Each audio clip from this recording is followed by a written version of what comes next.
How is it going, my fellow Starcraft 2 tacticians? In this video, we'll be covering the Starcraft 2 buildings and tech structure paths you have to know about the Terran race. What buildings you need to unlock for higher tech units and upgrades, how much they cost, time they take to be built, overall timings of the buildings will be covered as well.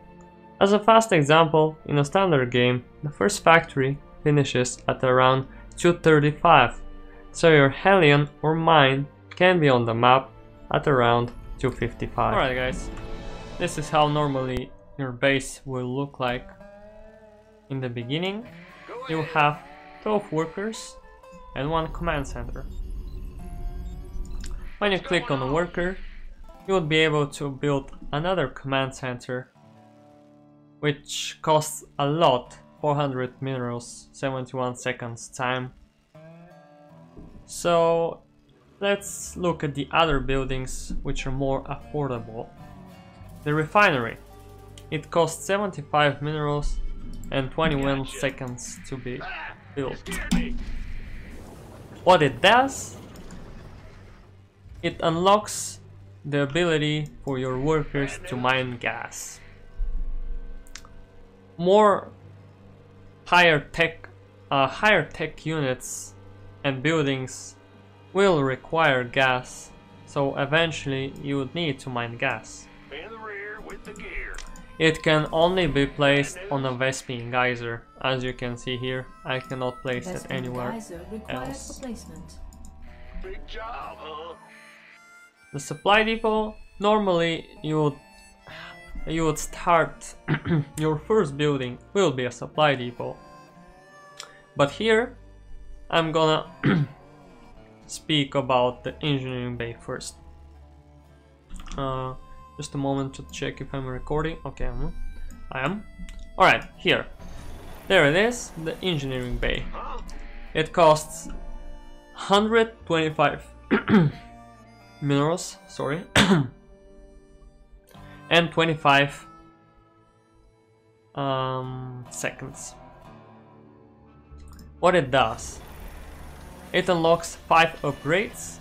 These 2 are for units, so we're gonna cover this in the next videos, but these upgrades right here are actually for buildings. This adds 1 range to your buildings that can shoot, such as Planetary Fortress and Turret. This one adds more space to your bunkers, command centers and planetary fortresses. What it does, it can load more units inside of it. And the third upgrade, it adds 2 more armor to all of your buildings. So after an engineering bay is done, it will unlock the ability for your command center to become a planetary fortress. This is how it will look like, with the giant cannon on top. You can see it shoots for a lot of damage.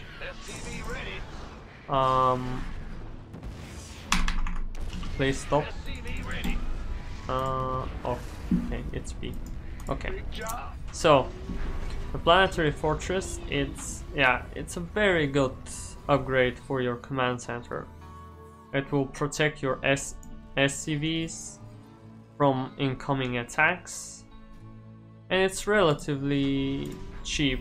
For only 150 minerals and 150 gas, for your opponent to break this, he'll have to invest a lot more. Turrets. What's going on? It will add 2 more available buildings for you to produce: missile turret and sensor tower. The missile turret costs 100 minerals and 18 seconds. The sensor tower costs 125 minerals and 100 gas. Same amount of time. The missile turret is air structure, dealing a lot of damage to hostile air units. The sensor tower adds a circle in your minimap which shows if a enemy unit comes inside. So even if I don't have vision right here, I will still see the incoming attack. Alright, we covered the engineering bay and what it unlocks. Let's move forward to the supply depot. You scared me. Normally, as I said earlier, you would want to start your game with building a supply depot. Why? First of all, it unlocks 8 more supply, so you can keep producing workers. It takes 100 minerals and 21 seconds, so in a game, after your first SCV is done, you would want to rally it to the main ramp and build a supply depot. The supply depot unlocks the ability to build your first army production building, the barracks. Mineral field depleted. Before building your first supply depot, you won't be able to produce, to build the barracks, sorry. Okay, so after your barracks is fresh, you'll have 2 options of units, which I'm gonna cover later on, but it unlocks the ability to build bunker, What's going on? which costs 100 minerals and 29 seconds. What you can do with this bunker is you can load units inside, up to 4, before it's upgraded, and after it's upgraded, Research complete. you can load up to 6 SCVs inside. Go ahead. Also, you can load Go, go, go. army, infantry army, This better be good. but yeah, I'm gonna cover this, as I said, all of the units later on. The other thing that the barracks unlocks is the ability for your command center to upgrade into an orbital command. This is how the orbital command looks. This is how the Planetary Fortress looks. After your command center is upgraded into either of those, it can no longer go back to its original state. So, what the orbital command does is it unlocks the ability for you to drop mules. The mule is a worker that mines significantly more than a standard SCV. It lasts for 64 seconds and costs 50 energy in the orbital command. The other spell is the cooldown extra supply. What it does is basically you can cast this on a supply depot and it will grant you 8 more supply for free for only 50 energy. You don't have to pay any minerals for this. But you can only use this on a supply depot which doesn't have this aim, which hasn't been called down supply on. And the third spell here is the scan. What the scan does is somewhere around the map, which normally you don't have vision of, you can have for a limited amount of time vision. as you can see here. It also reveals any units there, and especially cloaked units, which I'm gonna cover, as I said, several times already in the future videos.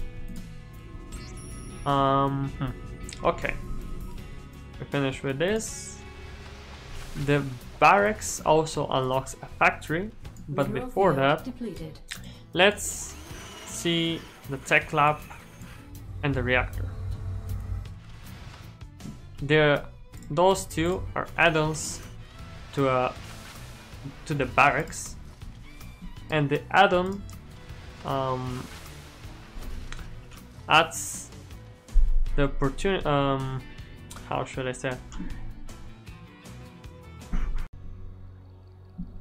Okay, so the barracks has the ability to add add-ons to it. The first add-on is the tech lab. It unlocks another several upgrades for your infantry units. The other add-on is the reactor. It allows the barracks to produce 2 units simultaneously, but those units can only be Marines or Reapers. And the last building that you can build with barracks, after the barracks, is the factory. The factory is another production facility for mechanical units. After a factory is done, you can attach to it the same tech lab and reactor with the same bonuses. The tech lab has additional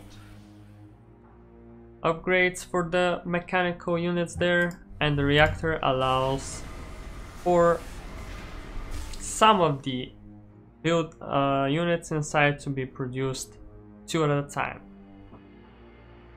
The armory can be built after your factory is done. It's similar to the engineering bay, as it adds upgrades to the mechanical units. And the third production facility for Terran military is the starport. There you can produce flying units. The previous 2 facilities you could have produced only ground units, but on the starport you can produce air. It's the same applies for the add-ons. The tech lab adds additional upgrades for the flying units, and the reactor allows several of the air units to be built 2 at a time. After your starport is done, the last building of the Terran tech tree is the fusion core. The fusion core allows your starport to produce battle cruiser if the starport has a tech lab on it. It also has an upgrade called the Yamato cannon. Well, I think we covered most of the things. Yeah, right now I remember that the armory allows the Tor to be built on a factory that has tech lab, similar to the battle cruiser. And yeah, I guess that's it with the Terran video. And that's it for the Terran's video. I hope you liked it. If you did, please consider pressing that like button. If you have something to say, the comment section is all yours. Alright guys, subscribe. That's it for me. for this video. Star Angel, out!